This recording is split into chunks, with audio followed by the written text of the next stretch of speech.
আসসালামু আলাইকুম।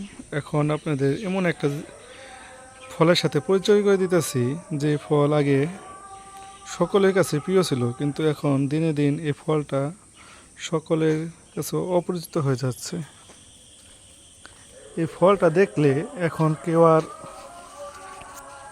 খেতে চায় না।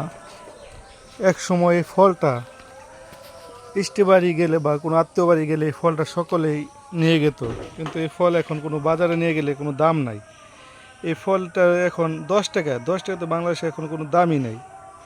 দেখেন কি পরিমাণে ফল যেন এখন নষ্ট হইতেছে, তার একটা প্রমাণ দেখাই যে দেখেন নিচে কাঁঠাল পয়সা পয়সা পড়ে যেতেছে, কিন্তু কেনার মানুষ নাই বা খাওয়ার মানুষ নাই।